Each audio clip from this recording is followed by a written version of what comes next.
Startups का प्रदर्शन अभूतपूर्व रहा है। प्रधानमंत्री नरेंद्र मोदी इस प्रदर्शनी का अवलोकन करते हुए, आप देख रहे हैं प्रधानमंत्री नरेंद्र मोदी को जो कि भारत मंडपम में मौजूद हैं और स्टार्टअप से जुड़ी ये जो प्रदर्शनी है उसका अवलोकन कर रहे हैं।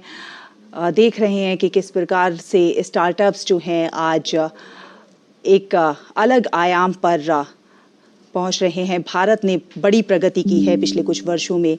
स्टार्टअप्स की दिशा में नए नए विचार सामने आए हैं, नए नए व्यूज सामने आए हैं और उसने स्टार्टअप्स को एक नया आयाम प्रदान किया है।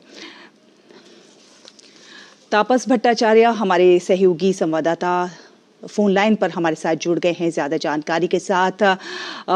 तापस, हम देख रहे हैं कि स्टार्टअप की दुनिया में भारत जिस तरह से अपने पंख फैला रहा है वो अभूतपूर्व है। प्रधानमंत्री नरेंद्र मोदी इस समय भारत मंडपम में मौजूद हैं और स्टार्टअप से जुड़ी जो प्रदर्शनी है उसका अवलोकन कर रहे हैं, जानने की कोशिश कर रहे हैं कि किस तरह से स्टार्टअप्स अलग अलग क्षेत्रों के स्टार्टअप्स जो है बेहद खास, बेहद बेहतरीन करते जा रहे हैं। आपने बहुत सही कहा शैला कि इस वक्त जो है भारत की तरफ पूरी दुनिया की निगाहें, क्योंकि भारत जो है स्टार्टअप इकोसिस्टम में तीसरे नंबर पे है। अगर हम बात करें 2014 से लेकर अब तक की, 2014 में करीब 350 के करीब स्टार्टअप थे और अगर आज की बात करें तो करीब 1,17,000 से ज्यादा स्टार्टअप बन चुके। तो आप देख सकते हैं कि किस तरीके से जो स्टार्टअप की दुनिया में बदलाव देखने को मिला है। तो एक और अहम चीज मैं आपको बताना चाहूंगा कि स्टार्टअप के साथ साथ यूनिकॉर्न में भी एक जमाना था जब भारत में कोई यूनिकॉर्न नहीं था, लेकिन आज इस वक्त भारत में 100 से ज्यादा यूनिकॉर्न्स यानी वो कंपनी जिनकी वैल्यूएशन, जो मार्केट वैल्यूएशन है वो $1 बिलियन से ज्यादा है। तो अगर उस तरीके से बात करें, अगर यहाँ पे अभी आपके सामने जो फोटोज, जो वीडियोस आप देख पा रहे हैं हमारे टीवी में, वो आप दिखा रहे हैं आपको एक ऐसी कंपनी के बारे में, एक डिफेंस ड्रोन मैन्युफैक्चरिंग कंपनी है व्यामिनिक एरोस्पेस करके। ये जो कंपनी है ये हमारे जो सेना के लोग हैं, जो हमारे मिलिट्री इंडस्ट्री है, उनको ड्रोन प्रोवाइड करते हैं। इसलिए ड्रोन प्रोवाइड करते हैं कि अगर कहीं पे आपके जो माइंस होती है, माइंस को कैसे, माइंड फील्ड है उसको कैसे क्लियर करना है चाहिए, और अगर माइंस क्लियर करके जो एनिमी जो माइंस है वो क्लियर हो, उसके साथ साथ अगर भारत को कहीं पे माइंड फील्ड बिछानी पड़े तो उसको कैसे आप ड्रोन की मदद से और उस ड्रोन को आर्टिफिशियल इंटेलिजेंस के सहारे आप ये सब दिखा सकते हैं। तो ये बहुत अहम चीज है। तो एक तो माइंड क्लियर करना भी दिखाते हैं और उसके साथ साथ माइंड को बिछाना भी आर्टिफिशियल इंटेलिजेंस की मदद से दिखाते हैं। तो एक तो ये है, और आप ऐसे ही बहुत सारे हम देख पा रहे हैं कि जो स्टार्टअप्स है कंटिन्यूसली आ रहे हैं यहाँ पे, नए नए इनोवेशन है, नए नए आइडियाज है। प्रॉब्लम है तो उसका सोल्यूशन है, सोल्यूशन है तो वो भारत के पास है। तो एक तरह से भारत पूरे विश्व में एक अहम भूमिका निभा रहा है, स्टार्टअप ना सिर्फ स्टार्टअप इकोसिस्टम में बल्कि इन आइडियाज, इनोवेशन को एक अपने चरम पे लेके जाने में। बिल्कुल, और इस दिशा में हम देख रहे हैं कि युवाओं के जो विचार हैं, युवाओं की जो सोच है, कौशल है, उसको भी कहीं ना कहीं मंच प्राप्त हो रहा है। उनके विचारों को एक तरह से मंच मिल रहा है और वो अपने विचारों को स्टार्टअप के जरिए जाहिर कर पा रहे हैं। जहां देश की प्रगति में अपना विशेष रोल निभा पा रहे हैं, तो वहीं भारत की जो युवा शक्ति है उसे भी दुनिया के पटल पर प्रदर्शित कर पा रहे हैं। इसमें कोई दो राय नहीं है शाला कि भारत इस वक्त दुनिया में ऐसे देशों में शुमार है जहाँ पे एक यंग वर्कफोर्स है, आइडिया है, उनके पास जज्बा है भारत को विकसित भारत तैयार करने में 2047 तक 2047 पे डेवलप नेशन बनना है। तो ये जो युवा है उसको आगे बढ़ना पड़ेगा और यही वजह है कि हम देख पा रहे हैं ये जो स्टार्टअप महाकुंभ है, यहाँ पे आप देख सकते हैं 2000 से ज्यादा स्टार्टअप, 1000 से ज्यादा इन्वेस्टर्स, 100 से ज्यादा यूनिकॉर्न्स, 300 से ज्यादा इंक्यूबेटर्स, 10 देशों के डेलीगेट्स यहाँ पे आए हैं, 50,000 से ज्यादा यहाँ पे बिजनेस विजिटर्स आ रहे हैं, 3,000 से ज्यादा फ्यूचर एंटरप्रेन्योर्स यहाँ पे आ रहे हैं। लोग कहीं ना कहीं भारी मात्रा में भारत की तरफ रुख कर रहे हैं। क्यों? क्योंकि भारत को विकसित भारत बनना है और विकसित भारत बनने में बहुत बड़ी भूमिका ये स्टार्टअप इकोसिस्टम तैयार करने वाला है। जैसे मैंने आपको एक एग्जांपल दिया कि किस तरीके से एक ड्रोन मैन्युफैक्चरिंग कंपनी, अभी आपके सामने जो विजुअल आ रहे हैं आप देख सकते हैं, प्रधानमंत्री एक किसी से बात करें कि वो जो टॉफी मेकिंग है, जो उसमें कैसे भारत अपने तरीके से टॉफी मेकिंग कर रहा है। किस तरीके से जो कैंडीज, पहले जब हम लोग टॉफीज या कैंडीज खाते थे उसका जो टेस्ट होता था वो विदेशों का टेस्ट होता था, लेकिन अब जब हम यहाँ पे आ रहे हैं, यहाँ पे जो स्टार्टअप्स है वो इस तरीके के जो हमारे पुराने जैगरी से या गुड़ के जो टॉफीज है या फिर जो हमारे खुद के जो खान पान में जो टेस्ट हम लोगों को पसंद है उस तरीके के टेस्ट का टॉफी लेके आ रहे हैं। तो ये आपको प्रॉब्लम सोचना है, उस प्रॉब्लम की सोच यहाँ पे स्टार्टअप लेके आ रहे हैं। एक दो स्टार्टअप से मैं मिला जो बहुत बड़ी मात्रा में डिफेंस टेक, एजुकेशन टेक और उसके साथ साथ जो मेडिटेक, ये मेडिटेक जो है यहाँ पे बहुत बड़ी भूमिका निभा रहे हैं। टीयर 2, टीयर 3 सिटीज में मेडिटेक की ये जो कंपनीज है अपना इनोवेशन लेके गए हैं, उनको बता रहे हैं किस तरीके से पहले ही डायग्नोस किया जा सकता है किसी की बीमारी को, और डायग्नोस करने के बाद जैसे अभी ये जो आप देख सकते हैं, ये जो महिला आप स्क्रीन पे आ रही है, इन्होंने एक तरह से ये ईवी चार्जिंग का मशीन बनाया है। ईवी चार्जिंग मशीन हम लोग जानते हैं कि प्रधानमंत्री का नारा है 2070 तक नेट न्यूट्रल तैयार होने में। अगर नेट न्यूट्रल ईवी जो इलेक्ट्रिक व्हीकल मोबिलिटी है वो बहुत महत्वपूर्ण हो जाता है, और इसी वजह से ये जो ईवी चार्जिंग की जो अलग अलग जगह पे स्टेशन है वो उसमें अहम रोल अदा कर सकती है। तो इस तरीके से जैसे मैंने कहा ये जो स्टार्टअप्स है वो यहाँ पे आ रहे हैं। अभी एक स्टार्टअप ने एक वियरेबल बनाया, यानी कि एक तरीके का ऐसा चश्मा बनाया है जो अंधों के लिए कारगर है। कैसे? क्योंकि उस चश्मे में कैमरा भी लगा है और ऑडियो भी सेंसर है। तो वो चश्मा देख रहा है और वो ऑडियो से जो ब्लाइंड पर्सन है उसको बता रहा है कि आगे क्या प्रॉब्लम है, क्या रुकावटें हैं, कैसे उसको चलना है, कहाँ पे उसको चलना है। तो आर्टिफिशियल इंटेलिजेंस की मदद से आप कहिए जो पूरा डीप टेक की बदौलत करिए तो देश बदल रहा है, और ये जो स्टार्टअप इकोसिस्टम है ये इसमें बहुत बड़ी भूमिका निभा रहा है। बिल्कुल। और देखिए, भारत कृषि प्रधान देश है, बहुत सारी चीज़ें ऐसी हैं जो हमारी खेती की इतनी महत्वपूर्ण होती हैं, इतने सारे मिलेट्स हैं, उनसे भी तैयार जो प्रोडक्ट्स हैं उन्हें वैश्विक पटल पर तमाम स्टार्टअप्स के जरिए पहुंचाया जा रहा है। बिल्कुल शैला, अभी मैं बोलने ही वाला था, आपने मुझे यहाँ पे बोला तो मैं आपको समझाता हूँ।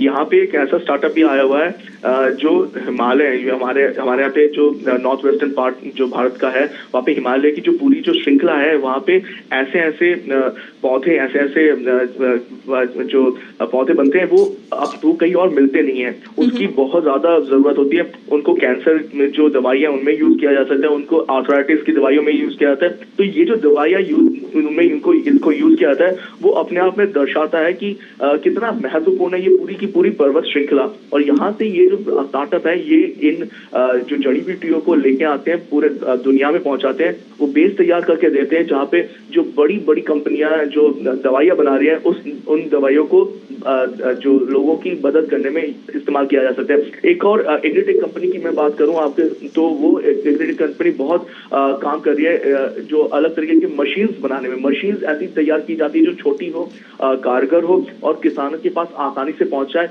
जिससे कि उनको जो प्रॉब्लम होती है हेवी मशीन्स की उससे पार पाया जा सकता है। डीप टेक की बात करें, डीप टेक में भारत बहुत आगे बढ़ा है। हमने देखा है कि किस तरीके से आर्टिफिशियल इंटेलिजेंस की बदौलत, डीप टेक की बदौलत भारत में एक जो अलग तरीके से एक नया स्टार्टअप इकोसिस्टम तैयार हो रहा है। फिनटेक की बात करें, भारत इस वक्त पूरे विश्व में फिनटेक के जो पूरा सेक्टर है उसमें अग्रणी भूमिका निभा रहा है। यूपीआई का ये एनपीसीएल की बात करें, इनमें एक तरह से जो क्रांति आई है वो सच में सराहनीय है। तो भारत ये पूरा जो स्टार्टअप इकोसिस्टम है वहाँ पे मैंने पहले कहा तीसरा जरूर है वर्ल्ड विश्व में सबसे बड़ा स्टार्टअप इकोसिस्टम, लेकिन इस वक्त जिस तरीके से भारत आगे बढ़ा उसमें कोई दो राय नहीं कि अगले कुछ सालों में भारत इसकी अग्रणी भूमिका निभाएगा। एक बहुत जल्दी आने की उम्मीद है। बिल्कुल। और युवाओं की जो सोच है, युवाओं की सोच को आगे बढ़ाने में, युवाओं के कौशल को निखारने में प्रधानमंत्री नरेंद्र मोदी हमेशा से उनका फोकस रहा है कि युवाओं के कौशल को जो है बल मिले और वो और ज़्यादा से ज़्यादा बेहतर करके दिखाएं। और इस दिशा में प्रधानमंत्री नरेंद्र मोदी लगातार युवाओं को प्रेरित भी करते रहे हैं। हमने देखा है कि कई स्टार्टअप्स ऐसे हैं जो कि कचरे से कंचन बना रहे हैं। जी हाँ, कचरे से ऊर्जा भी तैयार कर रहे हैं। जी बिल्कुल, कचरे से ऊर्जा तैयार करें। और ये आपने अभी जैसे कहा कि इस तरह से लोगों को जॉब मिलती है। पहले था कि लोग देखते थे सरकार की तरफ कि क्या आपको सरकारी नौकरी मिलेगी, क्या आपको नौकरी सरकार प्रोवाइड मुहैया करा सकती है कि नहीं। लेकिन अब स्टार्टअप के साथ एक जो एंटरप्रेन्योर है वो खुद एक बिजनेस चला रहा है और लोगों को बता रहा है कि वो उनको ज्वाइन करे, और एक तरह से एक सर्कुलर इकोनॉमी में बहुत बड़ी एक पॉइंट क्लियर किया जा रहा है। जैसे अभी आपके सामने जो शख्स है जो भी प्रधानमंत्री के साथ बात कर रहा है, जैसे मैंने अभी बताया कि वो वियरेबल चश्मे बना रहे हैं, वो ऐसे चश्मे जो लोग देख नहीं पाते हैं, नेत्रहीन है, उनके लिए एक बहुत बड़ा वरदान साबित हो रहा है, क्योंकि वो जो पहनते वो चश्मे, वो आगे जाएंगे तो उनको उस चश्मे में जो कैमरा लगा हुआ है वो उसको बताता है कि किस तरीके से आगे जाना है। तो ये जो इकोसिस्टम क्रिएट किया जाता है उसमें लोगों की जरूरत पड़ती है, नौकरी मिलती है और इकोनॉमी तैयार होती है। और जैसे मैंने कहा सर्कुलर इकोनॉमी बहुत बड़ी बात होती है, क्योंकि अगर सर्कुलर इकोनॉमी है तो उसको अपने आप चलाया जा सकता है, उसको चलाने के लिए किसी की मदद की जरूरत नहीं है। और स्टार्टअप इकोसिस्टम इस वक्त जिस तरीके से आगे बढ़ रहा है, इसमें कोई दो राय नहीं है कि भारत में नौकरी बढ़ी है,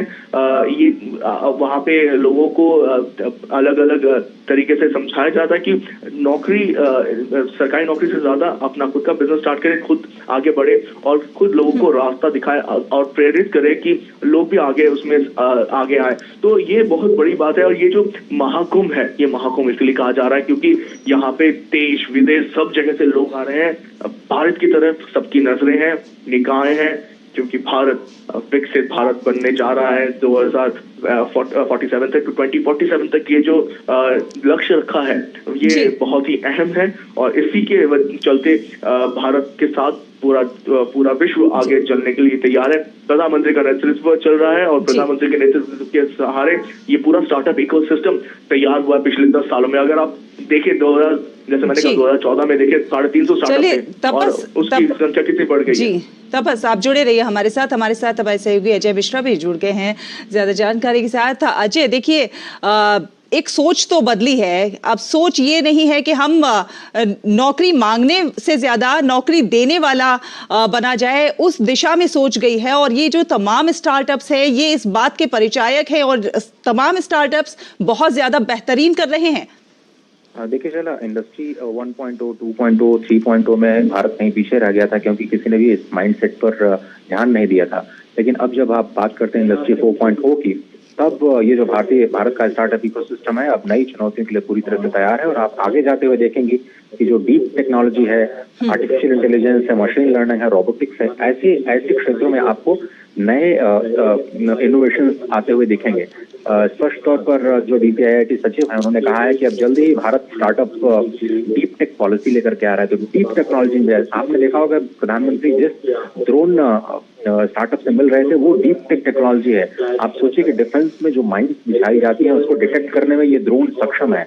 इस तरह की जो मशीन्स होती हैं, इस तरह की जो डीप टेक्नोलॉजी है उसमें जो स्टार्टअप्स आ रहे हैं उनको प्रमोट करने का एक नया मंच तैयार किया जा रहा है। और जिस तरह से आप बता रहे थे कि भारत के स्टार्टअप इकोसिस्टम को ग्लोबल ले जाने की तैयारी है, तो ये बहुत बड़ा मंच है और ये हर साल होगा। स्टार्टअप महाकुंभ का जो शुरुआत किया गया है, आज आखिरी दिन है, ये पहला पड़ाव है और ये हर साल और बड़ा होता जाएगा। और आप देखेंगे कि जो तीसरे नंबर से पहले नंबर पर जाने में भारत के स्टार्टअप इकोसिस्टम को ज्यादा देर नहीं लगेगी। प्रधानमंत्री नरेंद्र मोदी का एक खास फोकस रहा है स्टार्टअप्स पर, और यही वजह है अजय कि आज स्टार्टअप्स इस लेवल पर हैं।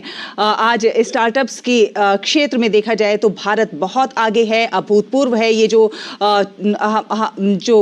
इनिशिएटिव है, जब इस सब के पीछे प्रधानमंत्री नरेंद्र मोदी की जो सोच है, जो उनकी पहल है, वो बहुत ज्यादा प्रासंगिक है। अब जब प्रधानमंत्री नरेंद्र मोदी बोलेंगे तो खास लोगों का ध्यान इस चीज पे होगा कि अब वो क्या कहते हैं और क्या नया मंत्र देते हैं। देखिए, हमेशा से प्रधानमंत्री मोदी ऐसे मंचों पर कुछ नई आइडिएशन लेकर के आते हैं और नए चैलेंजेस स्टार्टअप्स को देते हैं। आपको याद होगा इनोवेटर्स अवार्ड में भी उन्होंने नए नए चैलेंजेस दिए थे जो इनोवेटर्स और कंटेंट क्रिएटर्स थे। मुझे सौभाग्य मिला है 2016 में, जब 16 जनवरी को 2016 में स्टार्टअप इंडिया का लॉन्च हुआ था विज्ञान भवन में।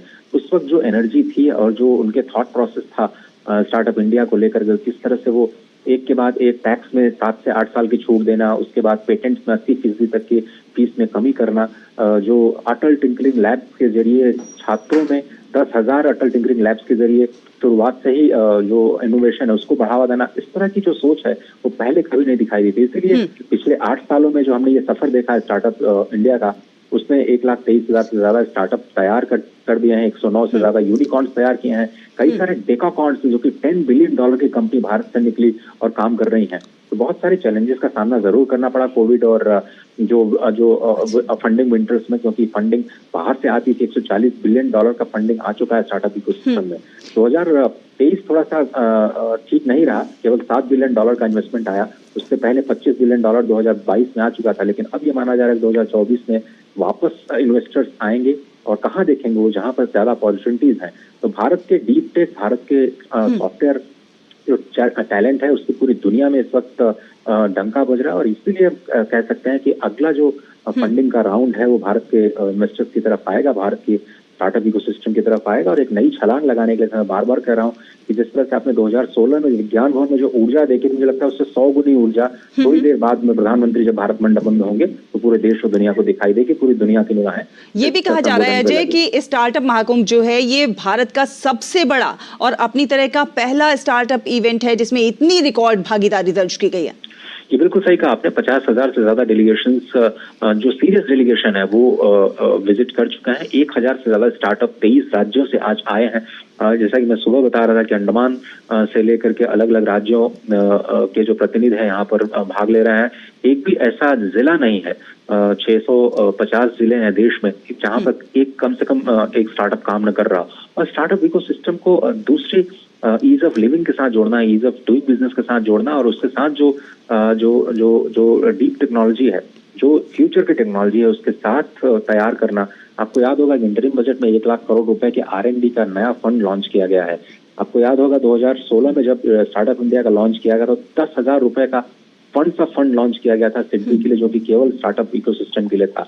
उसी की बदौलत आप देखिए अल्टरनेट इन्वेस्टमेंट फंड ने 56,000 करोड़ रुपए का इन्वेस्टमेंट किया है स्टार्टअप इकोसिस्टम में, और उसका जो रिटर्न है 300% है, यानी 3 गुना है। और ये जो सिलसिला है वो लगातार और भी ज्यादा बेहतर होने की उम्मीद है। और यही अब से थोड़ी देर में प्रधानमंत्री यहाँ पर पहुंचने वाले हैं और सभी को इंतजार है। तालियों के गड़गड़ाहट से उनका स्वागत होना शुरू हो गया है, और हम कोशिश करेंगे कि यहाँ से पल पल की खबरें यहाँ तक पहुंचाएं। बिल्कुल। और अजय, हम जो तस्वीरें अपने टीवी स्क्रीन पर अपने दर्शकों को दिखा रहे हैं, प्रधानमंत्री भारत मंडपम में प्रदर्शनी का अवलोकन करते हुए, बहुत सारे ऐसे स्टार्टअप्स हैं जो बहुत अलग हैं, बहुत नए हैं और बहुत खास हैं। जिस तरह से एक चश्मे की बात की गई जो कि दिव्यांगों के लिए है, और इसी प्रकार के कई ऐसे स्टार्टअप्स हैं जो यहाँ पर प्रदर्शित किए गए हैं।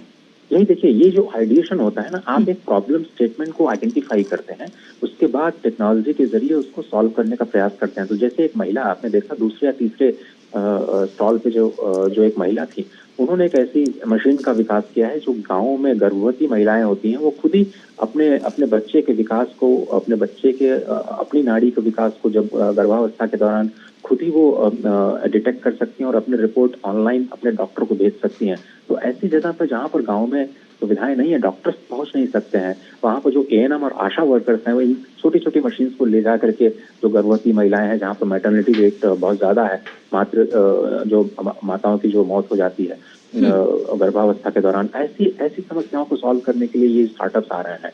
उसके बाद आपने देखो पराली एक बहुत बड़ी समस्या है दिल्ली NCR के ऊपर में।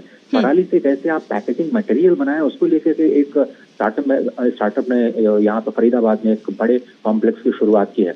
पराली की समस्या इतनी बड़ी है, प्रदूषण की समस्या इतनी बड़ी है कि आप उसको सॉल्व करने के लिए अगर आप लो कॉस्ट स्टार्टअप इकोसिस्टम तैयार नहीं करेंगे तो फिर बड़ा मुश्किल हो जाता है। तो इसी तरह से जो क्लाइमेट पर असर डालें, जो ईज ऑफ लिविंग को बढ़ावा दें, तो इंडस्ट्री 4.0 में लोगों के जीवन को आसान बनाए, जो काम करने के तरीके को आसान बने, जो ज्यादा एम्प्लॉयमेंट जनरेट करें, जो ज्यादा वेस्टेज को रोकें, जो ज्यादा क्लाइमेट फ्रेंडली हो, इस तरह की जो टेक्नोलॉजीज हैं उनका जो फोकस है स्पष्ट तौर पर आने वाले जो नेक्स्ट फेज ऑफ स्टार्टअप जो क्रांति है उसमें लगता है कि ये जो नए आइडियाज हैं और टायर 2 टायर 3 सिटीज के जो छोटे छोटे बच्चे हैं, अटल टिंकरिंग लैब्स के जरिए जो अपने क्लास रूम्स में ही जब वो रोबोटिक्स का इस्तेमाल करते हुए अलग अलग सोल्यूशन का काम करेंगे तो वो काफी बड़े समाधान देते हुए आपको आगे नजर आएगा। बिल्कुल, नए आइडियाज, नए विजन्स को एक नया मंच प्रदान करने का जो प्रयास प्रधानमंत्री नरेंद्र मोदी का है, जो सोच है भारत को विकसित भारत बनाने की, उस दिशा में लगातार जो प्रयास है उसी का एक बानगी प्रस्तुत करता है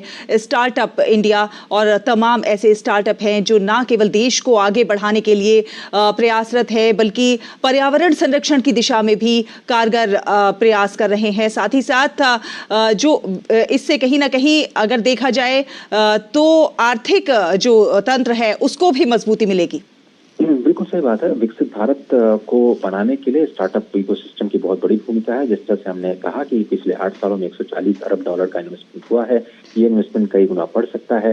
सिडबी जो छोटे और मध्यम उद्यमों को सपोर्ट करता है, जिसमें स्टार्टअप इकोसिस्टम बहुत ही इम्पोर्टेंट है। आप देखिए अलग अलग स्टेट गवर्नमेंट्स ने अपने स्टार्टअप पॉलिसीज बनाई हैं।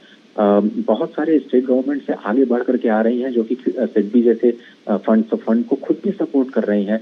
मिसाल के तौर पर आसाम, उत्तर प्रदेश, मेघालय, ऐसी हरियाणा फॉर दैट मैटर, वो सब ये स्टेट गवर्नमेंट्स भी आगे आ रही हैं और अपना फंड दे रही हैं सिडबी को कि आप फंड को सपोर्ट कीजिए और जो हमारे राज्य में स्टार्टअप इकोसिस्टम है उसको सपोर्ट कीजिए।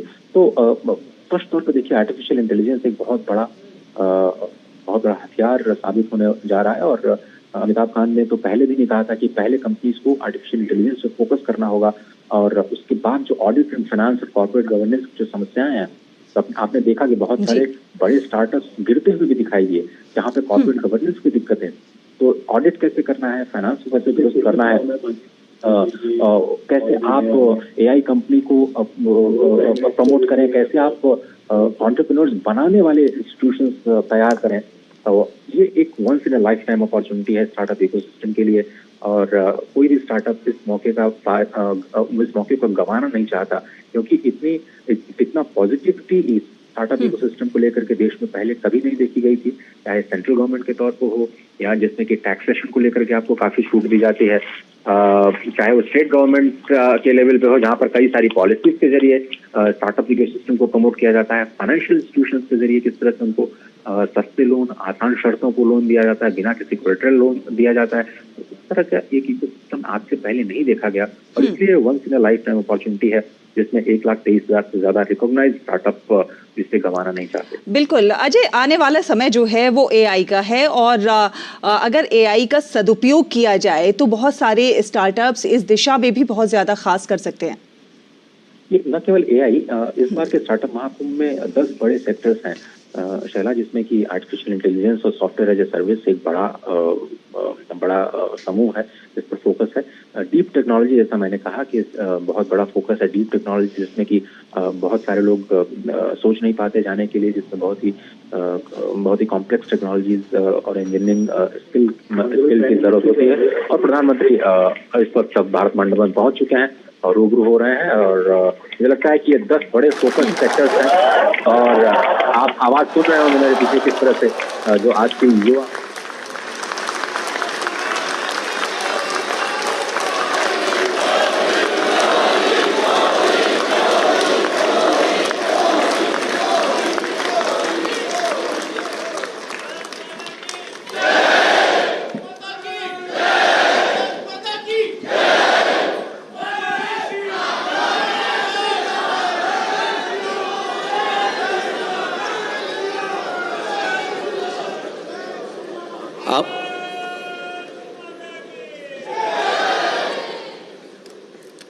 नए भारत, विकसित भारत, सन 2047 तक विश्व गुरु भारत की परिकल्पना को लेकर किए जा रहे प्रयासों के इस महायज्ञ की तैयारी में स्टार्टअप महाकुंभ के समारोह में यहाँ पर उपस्थित हमारे आदरणीय प्रधानमंत्री महोदय, हमारे विभागीय मंत्री महोदय, हमारे विभागीय राज्य मंत्री महोदय, विभागीय राज्य मंत्री महोदया और देश के विभिन्न राज्यों एवं विदेशों से आए सभी उद्यमी, निवेशक, अंकुरक एवं युवा शक्ति, आप सभी का मैं स्वागत करता हूं।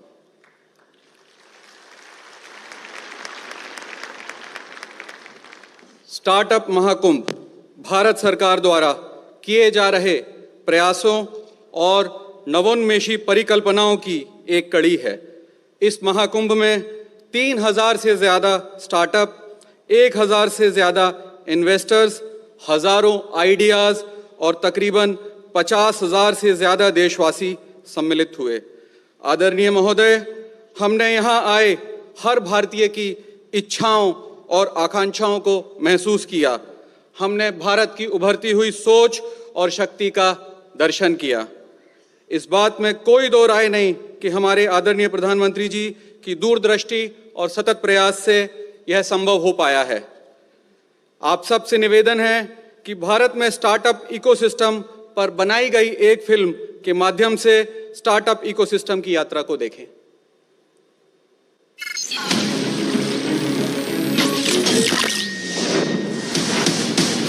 मैं स्टार्टअप हूं। नई ऊर्जा और नए उत्साह के साथ बदलते भारत की मैं बढ़ती ताकत हूं। वो भारत जो अनंत संभावनाओं और नवाचार की भूमि है। आज भले ही मेरा नाम सभी जानते हैं, पर एक दशक पहले मुझे कोई नहीं पहचानता था। पर आज भारत की रगों में जिद है हर सपने को पूरा करने की, आसमान की बुलंदियों पर पहुंचकर सूरज को भी चुनौती देने की। तभी तो आज देश भर में 1,23,000 स्टार्टअप भारत के सामर्थ्य की कह रहे हैं नवीन कहानी। लगभग 13 लाख नौकरियों और रोजगार के द्वार भी तो खुले हैं। 670 से अधिक जिलों तक मैं पहुंच चुका हूं। युवा शक्ति, नारी शक्ति की मैं मजबूत हुंकार हूं। भारत के टियर 2 और टियर 3 शहरों में भी मैं आसमान छूने की जिद लिए नई ऊर्जा के साथ धड़क रहा हूं। स्टार्टअप इंडिया की यात्रा बहुत ही प्रेरणादायक रही है। वर्ष 2016 में स्टार्टअप इंडिया लॉन्च हुआ और स्टार्टअप इकोसिस्टम को बूस्ट करने के लिए फंड ऑफ फंड्स योजना शुरू हुई और फिर साल दर साल इससे नई उपलब्धियां जुड़ती गईं।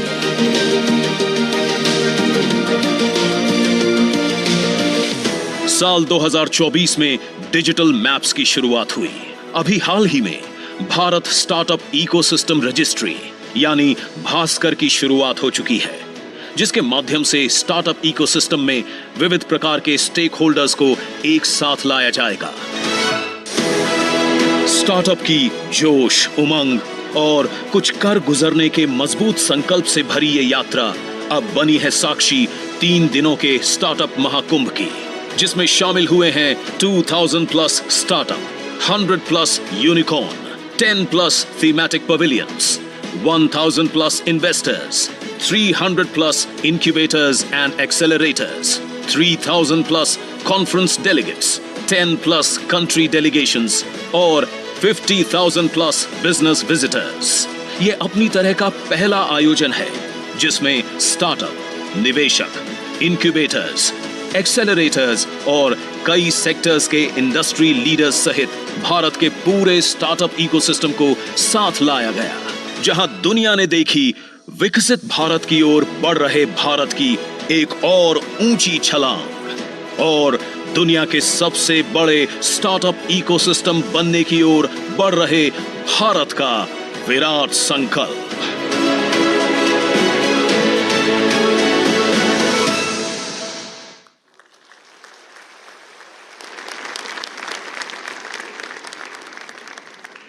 अब मैं स्वागत भाषण के लिए विभागीय मंत्री जी को आमंत्रित करना चाहूंगा। सर।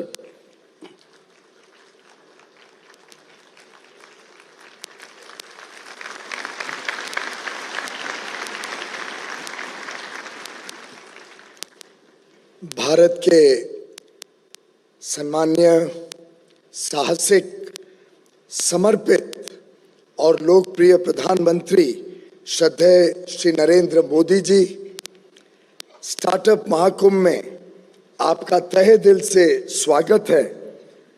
मेरे लिए बहुत बड़ी सम्मान और सौभाग्य की बात है और हम सब यहाँ उपस्थित आपके कृतज्ञ हैं कि आपने अपने व्यस्त समय में हमें उत्साह देने के लिए, हमें प्रोत्साहित करने के लिए आज यहाँ पर पधार कर हमारा और जोश और हौसला बढ़ाने का बहुत ही मैं कह सकता हूँ हमारे लिए दिल को छूने वाली बात की।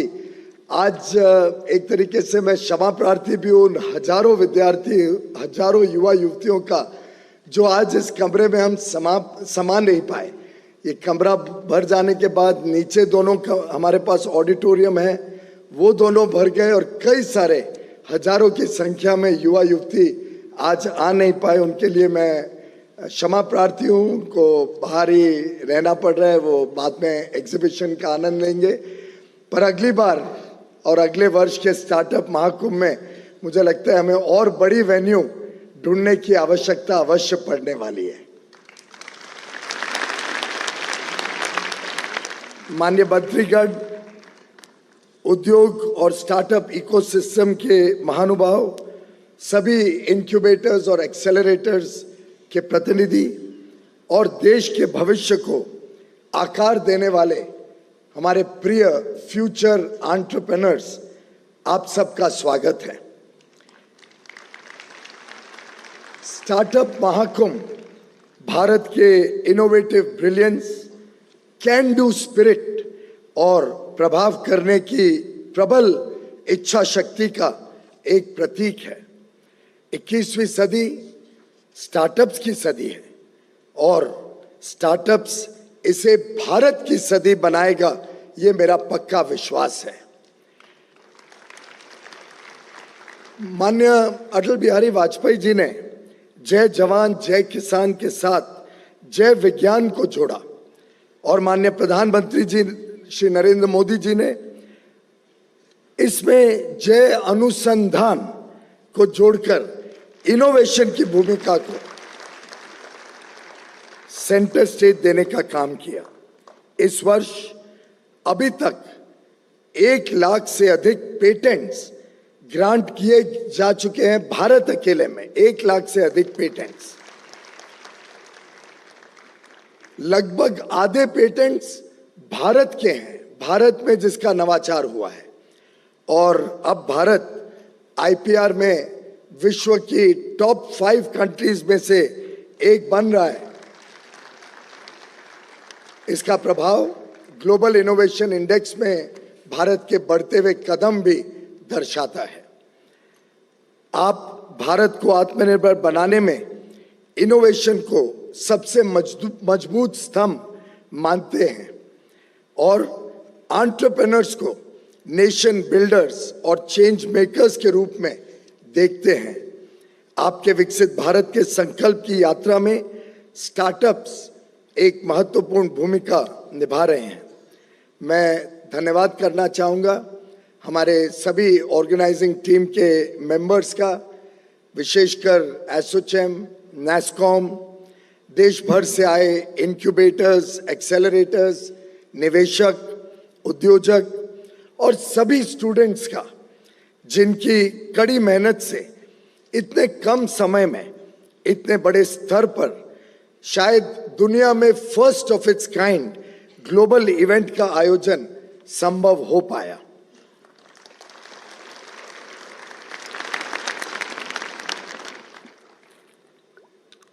माननीय प्रधानमंत्री जी, यह एक ऐतिहासिक इवेंट है।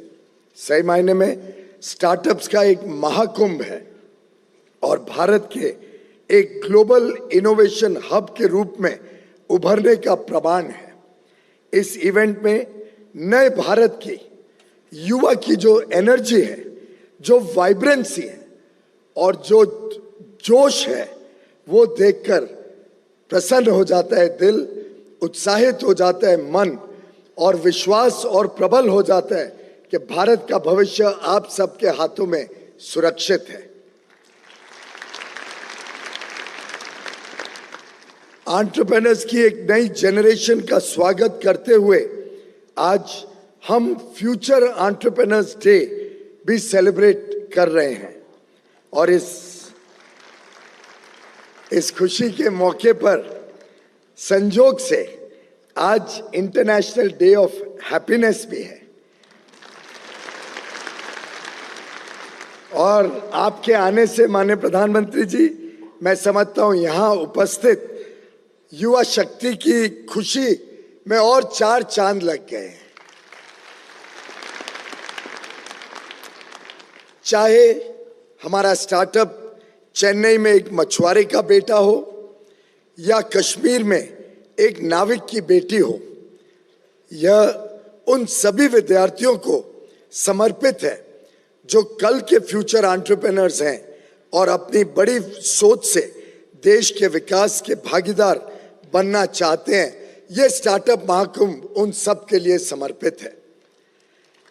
अपने सपनों को सच बनाया और ट्रेडिशनल इंडस्ट्रीज को डिसरप्ट करते हुए रूल्स ऑफ द गेम को रीडिफाइन करने का काम किया है।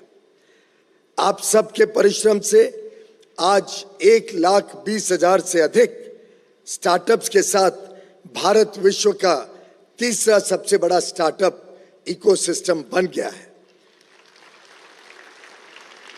खेती से लेकर खेल तक, शिक्षा से लेकर सैन्य जगत में, ऑटोमोबाइल से लेकर अंतरिक्ष में, विज्ञान से लेकर वाणिज्य में, डीप टेक हो, मेडटेक हो, एग्रीटेक हो, फिनटेक हो या आर्टिफिशियल इंटेलिजेंस, हर एक क्षेत्र में भारतीय स्टार्टअप्स अब विश्व में अपना योगदान दे रहे हैं, अपना परचम फैला रहे हैं।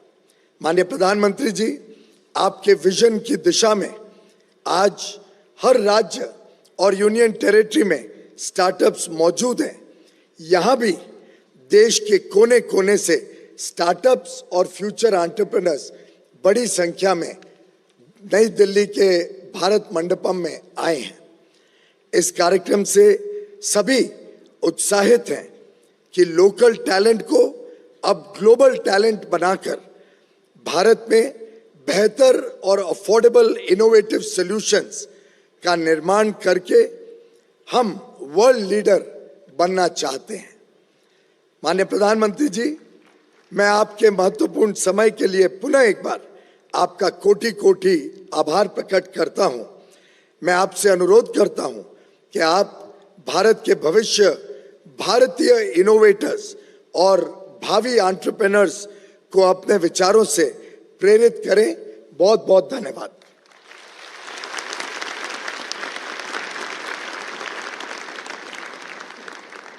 आदरणीय मंत्री महोदय, सादर धन्यवाद।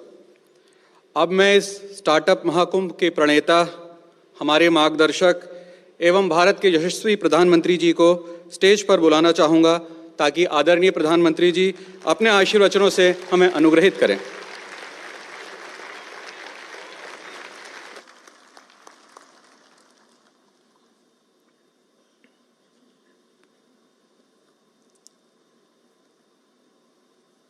मंत्रिमंडल के मेरे सहयोगी श्रीमान पीयूष गोयल जी, अनुप्रिया पटेल जी, सोम प्रकाश जी, अन्य महानुभाव और देश भर से हमारे साथ जुड़े हुए स्टार्टअप इकोसिस्टम के सभी साथी, आप सबको स्टार्टअप महाकुंभ की बहुत बहुत शुभकामनाएं।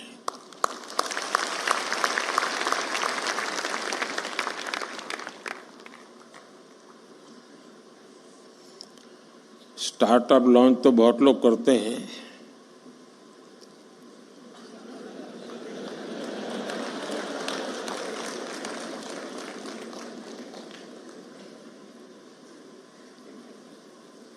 और पॉलिटिक्स में तो ज्यादा।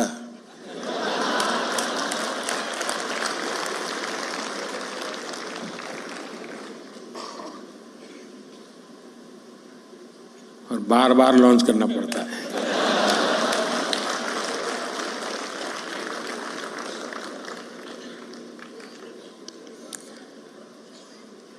आप में उनमें फर्क ये है कि आप लोग प्रयोगशील होते हैं। एक अगर लॉन्च नहीं हुआ तो तुम दूसरे पर चले जाते हैं।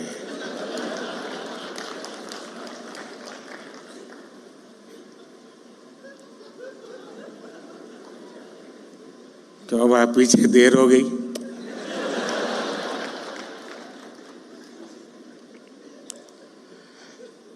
साथियों, आज जब देश 2047 के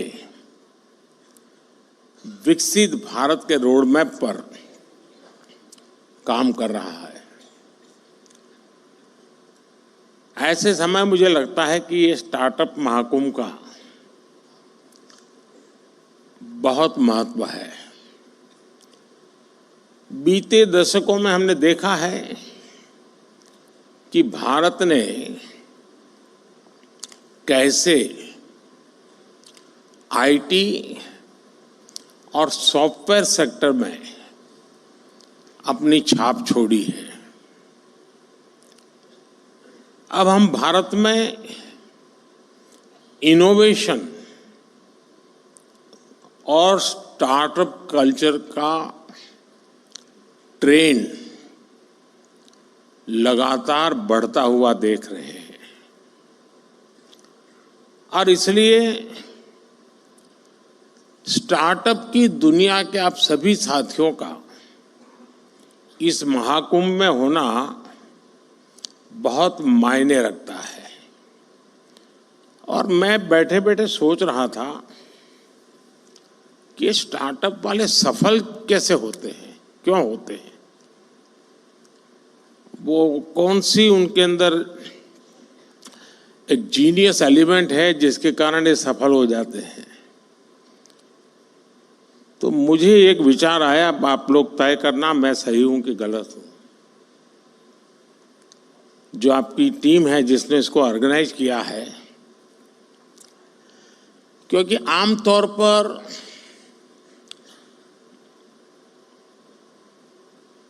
सार्वजनिक जीवन में, उद्योग जगत, व्यापार जगत में कोई भी निर्णय होता है तो उसका संबंध सरकार से होता ही है। और जब सरकार से होता है तो फिर थोड़ा 5 साल का टाइम टेबल रहता है।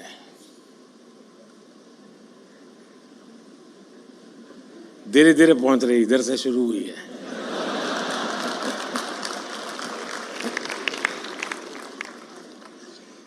और इसलिए आमतौर पर जो व्यापारी मन होता है वो सोचता है यार चुनाव का वर्ष है, अभी रहने दो, एक बार चुनाव हो जाए, नई सरकार बनेगी तब देखेंगे। ऐसा ही होता है ना।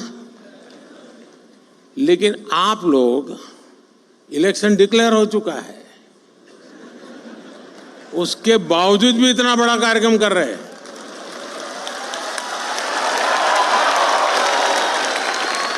इसका मतलब ये है कि आपको पता है अगले 5 साल क्या होने वाला है।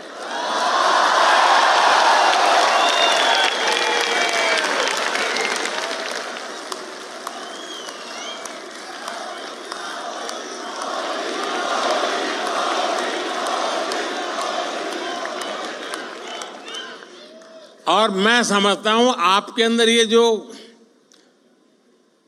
जीनियस चीज पड़ी है ना, वही स्टार्टअप को सफल बनाती होगी।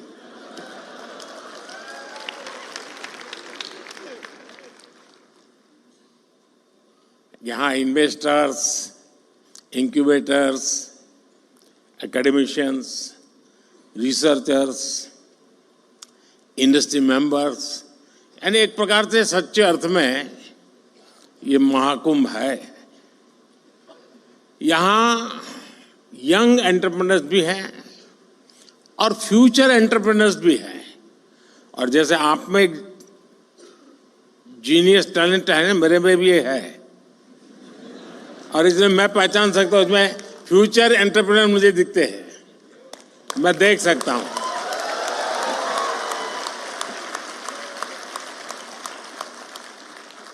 ऐसे में ये एनर्जी, ये वाइब वाकई अद्भुत है। जब मैं पोर्ट्स और एग्जीबिशन स्टॉल से गुजर रहा था तो ये वाइब में फील कर रहा था, और दूर कुछ लोग लगे थे, नारे भी लगा रहे थे, और हर कोई अपने इनोवेशन को बड़े गर्व के साथ दिखा रहा था। और यहां आकर किसी भी भारतीय को लगेगा कि आज के स्टार्टअप को नहीं, बल्कि कल के यूनिकॉर्न और डेकाकॉर्न को देख रहे हैं।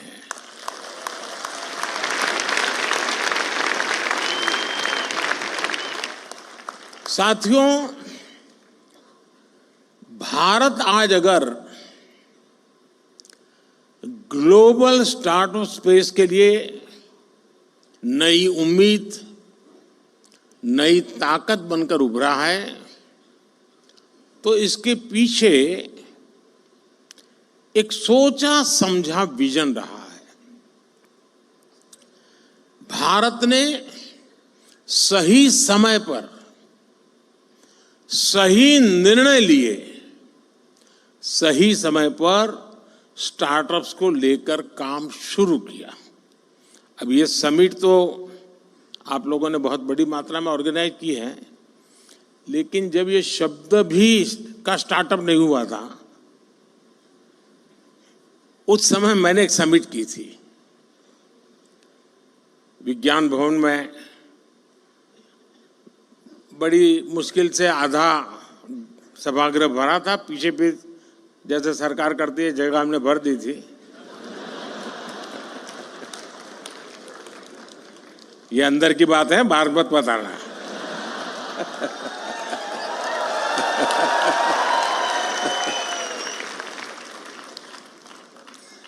और उस समय देश में जो नए नए कुछ नौजवान, और मैंने startup India, stand up India इसको लॉन्च करने की दिशा में मेरा प्रयास था। और मैं चाहता था कि उसको मैं एक आकर्षण पैदा करूं, यूथ में एक मैसेजिंग करूं। तो कुछ लोगों ने जो इनिशिएटिव लिए थे उनको खोजा देश भर में, भाई कोई कोने में कोई करता है तो जरा देखो। और मैंने 5-7 लोगों को बुलाया था कि जरा भाई आप भी वहां भाषण कीजिए, मेरी कोई सुनेगा नहीं। अब सुनते हैं। उस समय बात कर रहा हूं। तो मुझे बराबर याद है, उस फंक्शन में एक बेटी ने अपना अनुभव सुनाया, शायद यहाँ बैठी भी हो, मुझे मालूम नहीं है। और उसने, वो मूल बंगाली है और माँ बाप ने काफी पढ़ा लिख करके उसको तैयार किया। उसने अपना अनुभव बताया। उसने कहा, मैं, उनकी माता पिता भी पढ़े लिखे हैं, तो बोले मैं घर गई तो मेरी माँ ने पूछा क्या कर रही हो बेटा, आप काफी पढ़ लिख के आई थी। तो उसने कहा कि मैं स्टार्टअप शुरू करने जा रही हूँ। तो उसकी माँ ने कहा, वो बंगाली थे, सर्वनाश।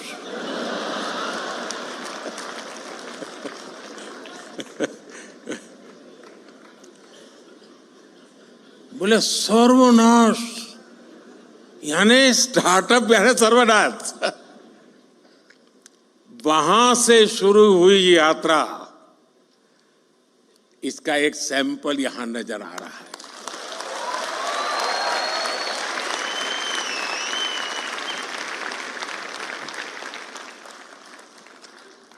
देश ने स्टार्टअप इंडिया अभियान के तहत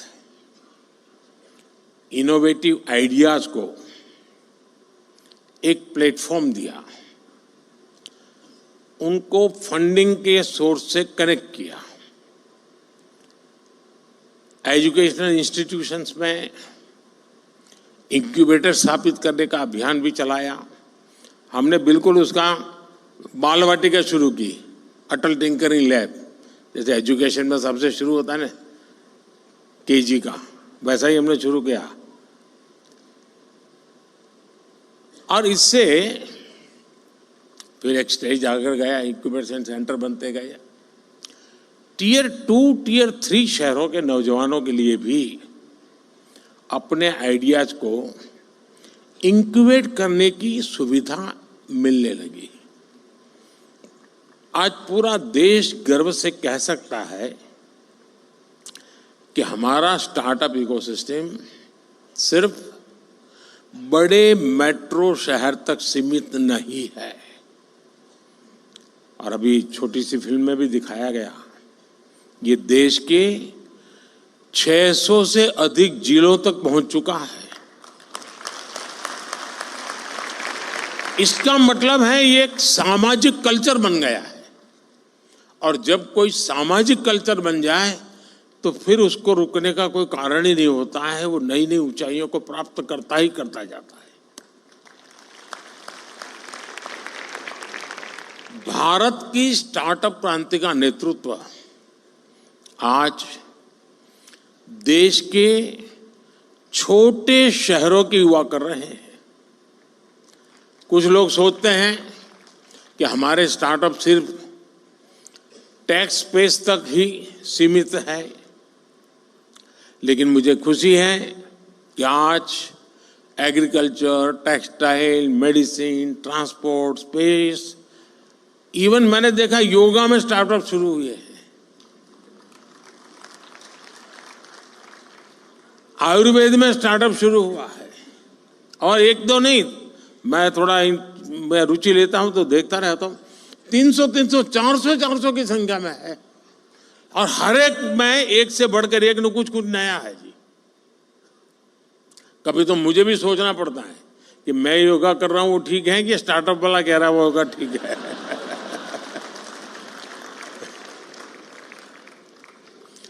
साथियों, स्पेस जैसे सेक्टर में जो कि हमने अभी कुछ ही समय पहले ओपन अप किया, पहले तो सरकार में जैसा स्वभाव रहता है जंजीरें बांध देना, और मेरी पूरी ताकत जंजीरें तोड़ने में लगी रहती है।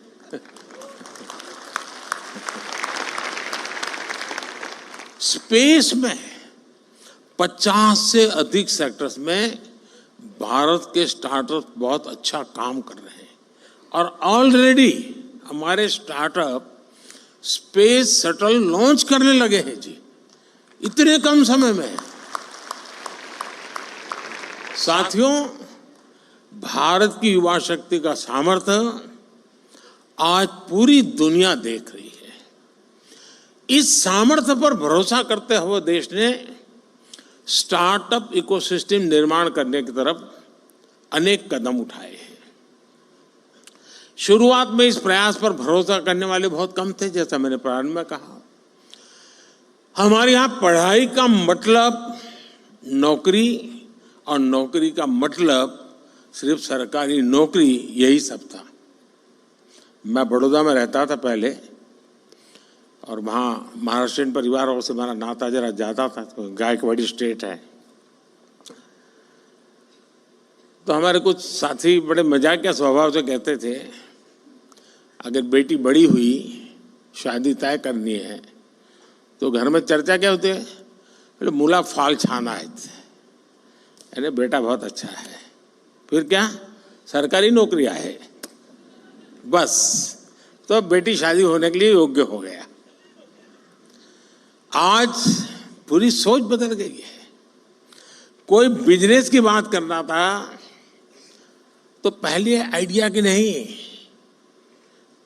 दिमाग यही है यार, करना तो है लेकिन पैसे कहां से लाऊं। शुरुआत की चिंता उसकी पैसों से रहती थी। जिसके पास पैसा है वही बिजनेस कर सकता है, ये हमारी यहां धारणा बन चुकी थी। ये स्टार्टअप इकोसिस्टम ने उस साइकिल को तोड़ दिया है जी, और देश में जो रिवॉल्यूशन आता है ना, ऐसी चीजों से आता है।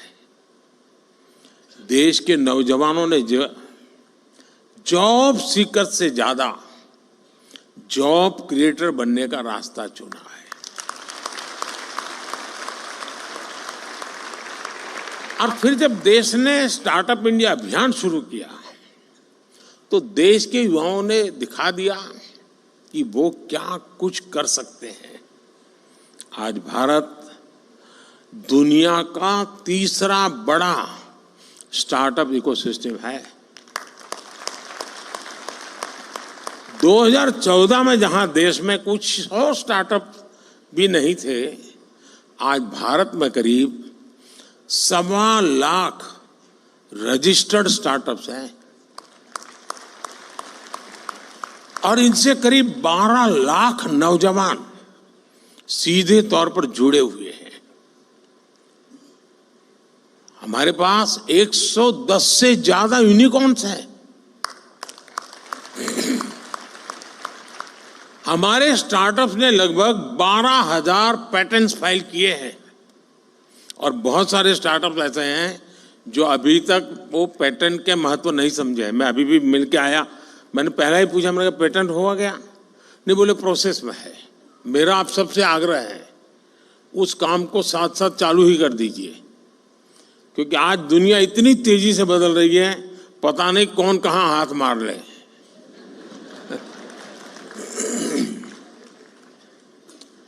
और देश ने कैसे इनकी हैंड होल्डिंग की है, उसका एक और उदाहरण है जेम पोर्टल। यहां पर उसकी व्यवस्था है, आप देख सकते हैं।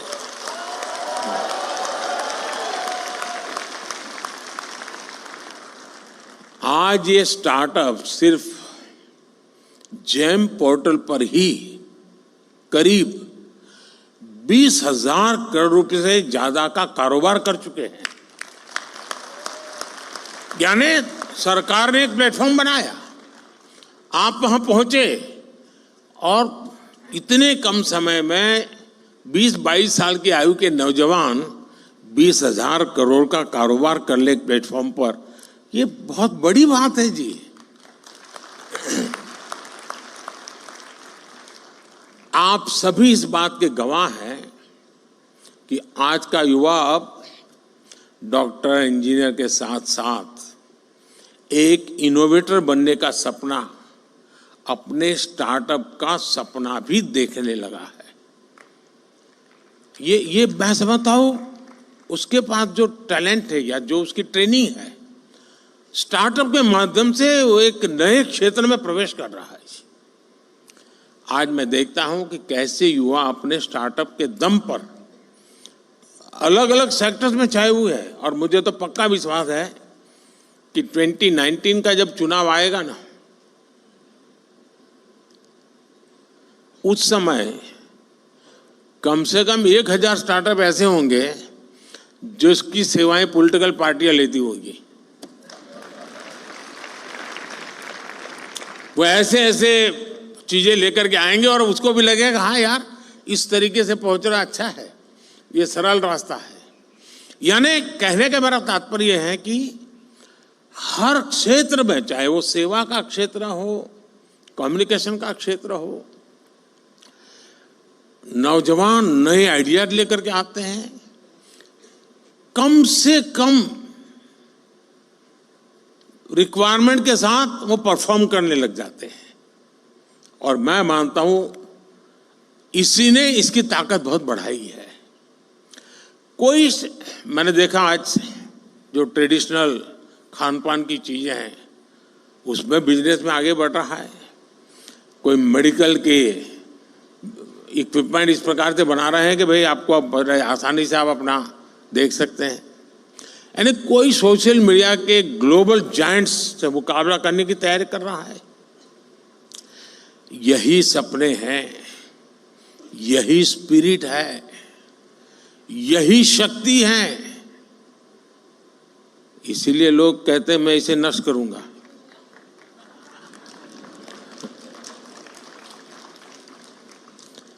एक तरह से मैं कह सकता हूं कि कुछ वर्ष पहले देश ने पॉलिसी प्लेटफॉर्म पर जो स्टार्टअप लॉन्च किया था, वो सफलता की नई ऊंचाइयों को छू रहा है।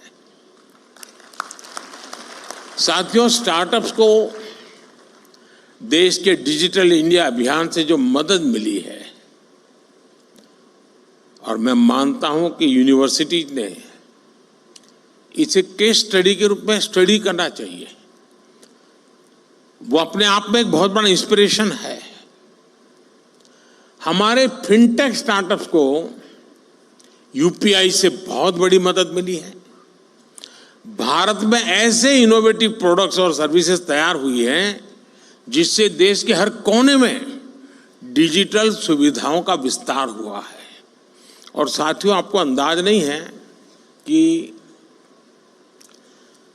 हम जहां हैं, हम रोजमर्रा की जिंदगी है तो हमें पता नहीं चलता है, लेकिन मैं G20 समिट के समय देखता था, हमने यहाँ एक बूथ लगाया था जहाँ पर अभी आपके एग्जीबिशन लगाए वहाँ G20 समिट में, और वहाँ यूपीआई कैसे काम करता है, हम 1-1 हज़ार रुपया देते थे ताकि उनको ट्रायल रन करने के लिए काम आए। हर एक एम्बेसी अपने टॉप मोस्ट लीडर को वहाँ ले जाने का आग्रह रखते हुए जरा वहाँ देखिए एक बार। यानी वहाँ लाइन लगी रही थी बड़े बड़े नेताओं की कि यूपीआई है क्या, काम कैसे करता है, और उनके लिए बड़ा अजूबा था। हमारे यहाँ गांव में सब्जी वाला भी बड़े आराम से कर लेता है।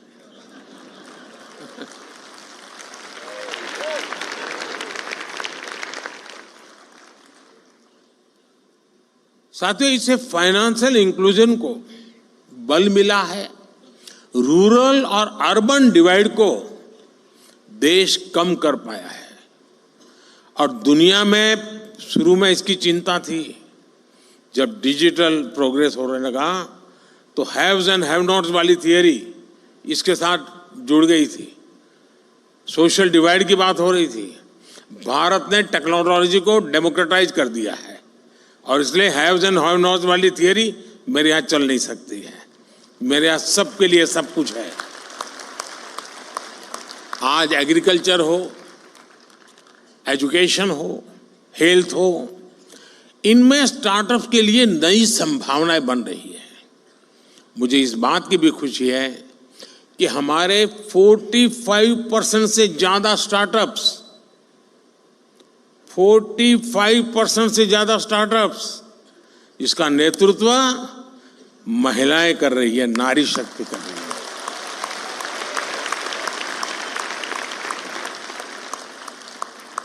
इस ताकत का कोई अंदाज नहीं लगा सकता जी। ये पूरा एडिशनल बेनिफिट है देश को। हमारी बेटियां कटिंग एज इनोवेशन से देश की समृद्धि की तरफ ले जा रही है जी। साथियों, इनोवेशन का एक कल्चर विकसित भारत के निर्माण के लिए नहीं बल्कि पूरी दुनिया के बेहतर भविष्य के लिए भी बहुत जरूरी है। और मैं बहुत जिम्मेवारी के साथ कहता हूं, विश्व के बेहतर भविष्य की बात मैं कर रहा हूं और मेरी ताकत पर नहीं, आपके सामर्थ्य पर मेरा भरोसा है।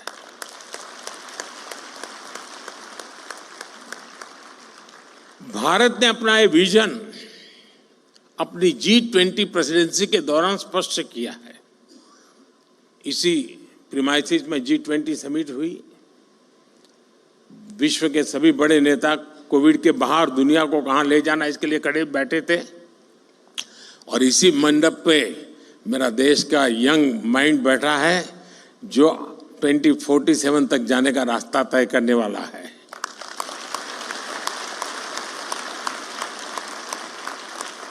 भारत ने स्टार्टअप 20 के तहत दुनिया भर के स्टार्टअप इकोसिस्टम को एक साथ लाने का प्रयास किया है। इसी भारत मंडप में G20 के दिल्ली डिक्लेरेशन में पहली बार स्टार्टअप्स को न सिर्फ इंक्लूड किया गया बल्कि उन्हें नेचुरल इंजन ऑफ ग्रोथ भी माना गया। मैं जरूर कहूंगा कि आप G20 का ये डॉक्यूमेंट जरूर देखें आप, यानी किस लेवल पर हम चीज को ले गए हैं। अब हम AI टेक्नोलॉजी से जुड़े एक नए युग में है और आज दुनिया इस बात को मान के चलती है कि AI मतलब इंडिया का अपर हैंड रहने वाला है जी। ये दुनिया मान के चल रही है। अब हमारा काम है मौका नहीं छोड़ना है। और मैं काफी मदद ले रहा हूं ये AI की आजकल, क्योंकि मुझे मालूम है मुझे इलेक्शन कैंपेन में लैंग्वेज की सीमाएं आती है तो मैं AI की मदद से तमिल में भी मेरी बात पहुंचा रहा हूं, तेलुगु में पहुंचा रहा हूं, उड़िया में पहुंचा रहा हूं। तो आप जैसे नौजवान ये काम करते हैं तो मेरा भी काम हो जाता है।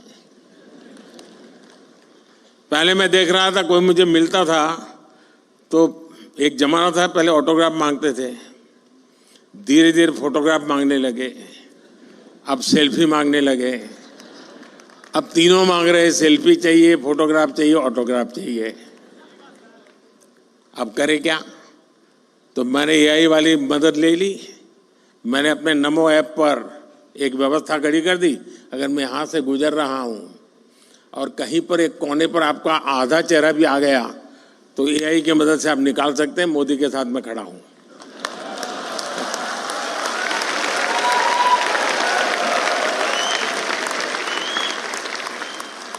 आप लोग नमो ऐप पर जाएंगे तो फोटो बूथ है, वहां से आपको फोटो मिल जाएगी आपकी। जरूर आया होगा, मैं यहां से गुजरा हूं तो।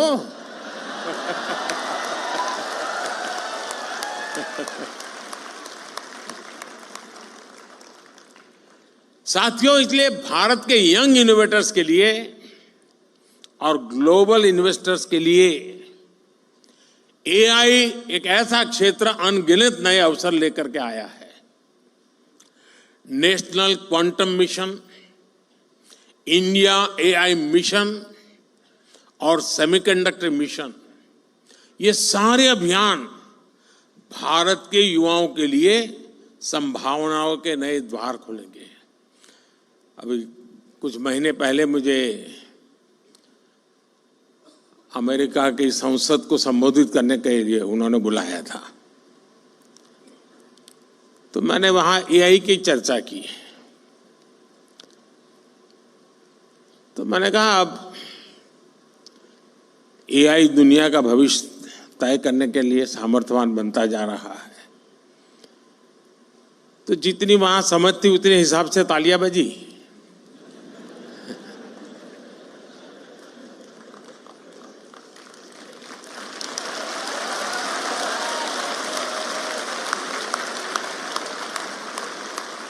फिर मैंने कहा कि मेरा एआई का मतलब है अमेरिका इंडिया।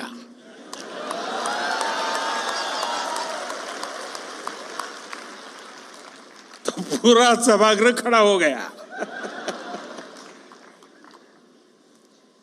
साथियों, लेकिन ये तो मैंने वहां पॉलिटिकल संदर्भ में कहा, लेकिन आज मैं जरूर मानता हूं कि एआई का सामर्थ्य, इसका नेतृत्व भारत के हाथ में ही रहेगा और रहना भी चाहिए।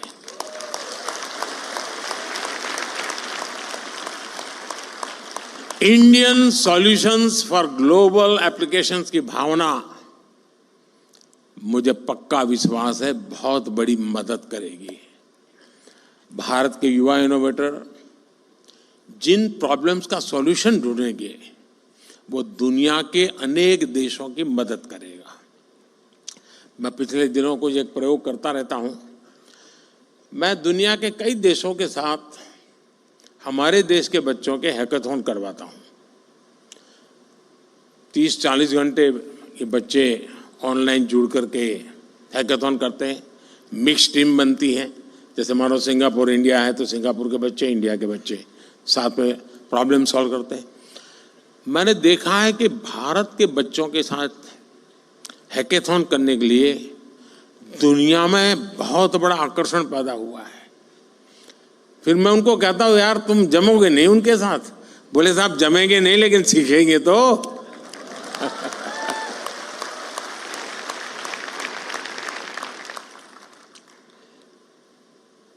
दोस्तों, भारत में जो इनोवेशन ट्राइड और टेस्टेड होगा वो दुनिया की हर ज्योग्राफी और डेमोग्राफी में सक्सेसफुल होगा, क्योंकि हमारे यहां सब नमूने हैं। यहाँ रेगिस्तान भी मिलेगा, यहाँ बाढ़ वाला इलाके भी मिलेगा, यहाँ पर मीडियम पानी वाला भी है, यानी हर प्रकार की चीज आपको एक ही जगह पे सब मौजूद है जी। और इसलिए यहाँ जो सक्सेस हुआ वो दुनिया में कहीं पर भी सक्सेस हो सकता है। साथियों, भारत लगातार इस विषय में फॉरवर्ड प्लानिंग करते हुए चल रहा है। देश ने हजारों करोड़ रुपयों के नेशनल रिसर्च फाउंडेशन बनाने का निर्णय लिया है। थोड़े समय पहले इसका निर्णय आपने देखा होगा। और इंटरिम जो बजट हमने रखा था, हमारे देश में कुछ चीज़ों की चर्चा करने के लिए लोगों को फुर्सत नहीं है, क्योंकि फालतू चीज़ों में उनका टाइम बहुत जाता है। इस इंटरिम बजट में, क्योंकि पूरा बजट तो अभी जब मैं दोबारा आऊंगा तब आएगा,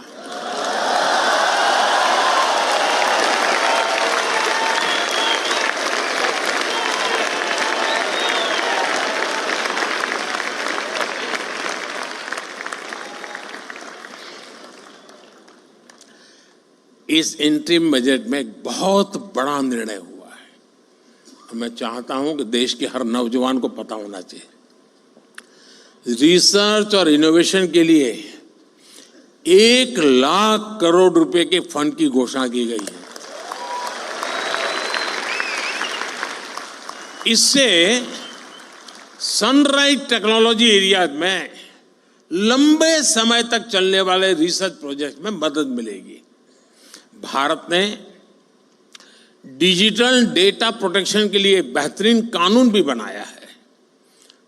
स्टार्टअप्स को प्रोत्साहित करने के लिए जो भी कदम जरूरी है वो सारे उठाए जा रहे हैं। अब देश फंडिंग का एक बेहतर मैकेनिज्म बनाने का भी प्रयास कर रहा है। साथियों, आज जो स्टार्टअप सफल हो रहे हैं उन पर एक बड़ी जिम्मेदारी भी है। आपको ये तो ध्यान रखना ही है कि आपके आइडिया पर किसी ने भरोसा किया है, तभी आप यहां पहुंचे हैं। इसलिए आपको भी एक नए आइडिया को सपोर्ट करना चाहिए। कोई तो था जिसने आपका हाथ पकड़ा था, आप भी किसी का हाथ पकड़िए। क्या आप किसी एजुकेशनल इंस्टीट्यूट में युवाओं को प्रेरित करने के लिए मेंटर के रूप में जा नहीं सकते? मान लीजिए आपने 10 टिंकरिंग लैब ले लिए, जाएंगे उन बच्चों से बातें करेंगे, आपके आइडिया उनके आइडिया चर्चा करेंगे, इंक्यूबेशन सेंटर पर जाएंगे, 1 घंटा दीजिए, आधा घंटा दीजिए, मैं रुपये पैसे देने की बात नहीं कर रहा हूं।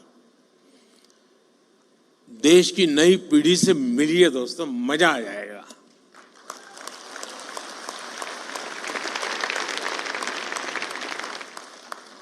आप कॉलेजों में, यूनिवर्सिटीज में स्टूडेंट से मिल करके उन्हें गाइड कर सकते हैं, क्योंकि आपके पास कहने को एक सक्सेस स्टोरी है, उसको सुनने के लिए युवा मन तैयार है। आपने खुद को साबित किया है, अब आपको दूसरे नौजवानों को दिशा दिखानी है। देश हर कदम आपके साथ है। मैं यहां 2 और भी बात कहना चाहता हूं। ये जो मैं सरकार में काम करता हूं, थोड़ा अंदर की बात बताता हूं, मीडिया में नहीं जानी चाहिए।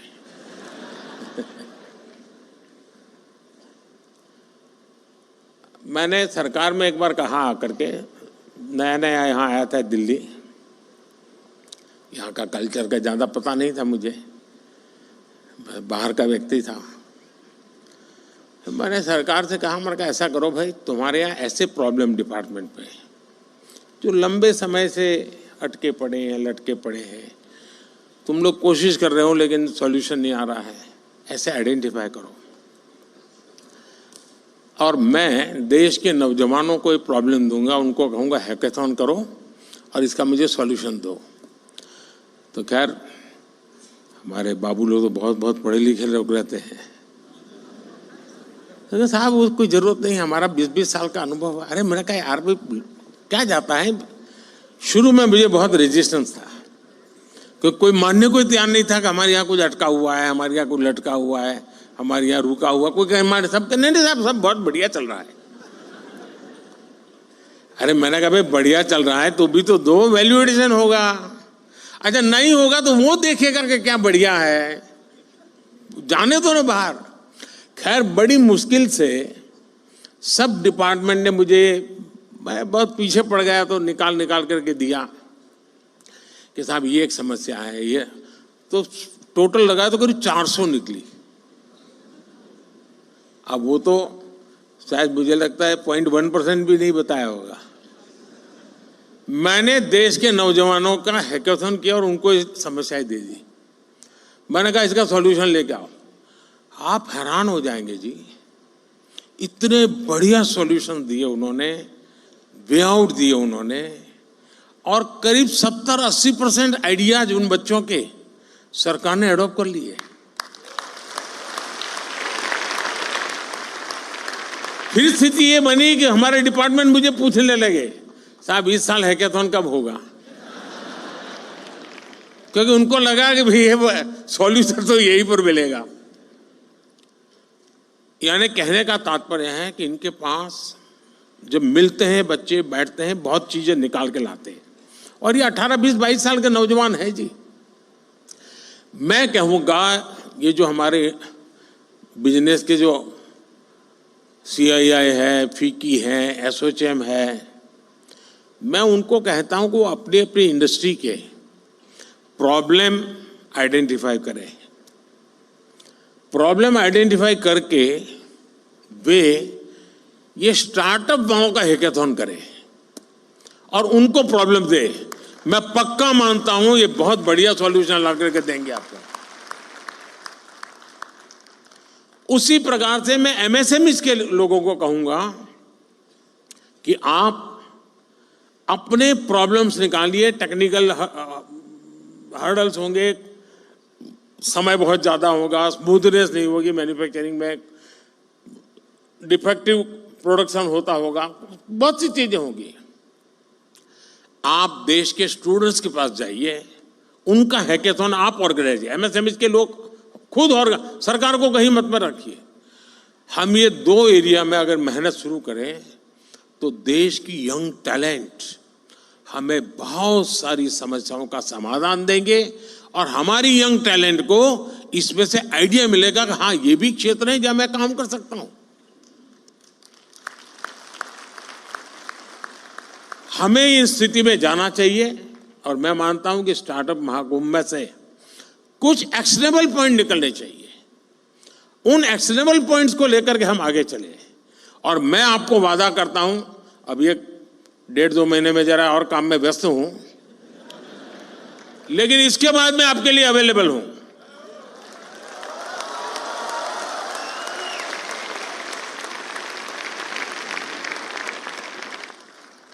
मैं यही चाहूंगा कि आप आगे बढ़े, नए स्टार्टअप बनाएं, खुद की भी मदद करें, दूसरों की मदद करें।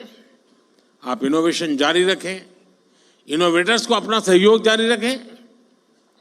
आपके एस्पिरेशंस ही भारत के एस्पिरेशंस है।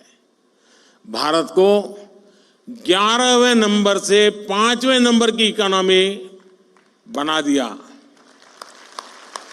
और इसमें बहुत बड़ी भूमिका मेरे देश के नौजवानों की है, आपकी है। अब भारत को, और मैंने हिंदुस्तान को गारंटी दी है कि मेरे तीसरे टर्म में मैं देश को दुनिया की तीसरी इकोनॉमी बना करके रहूंगा।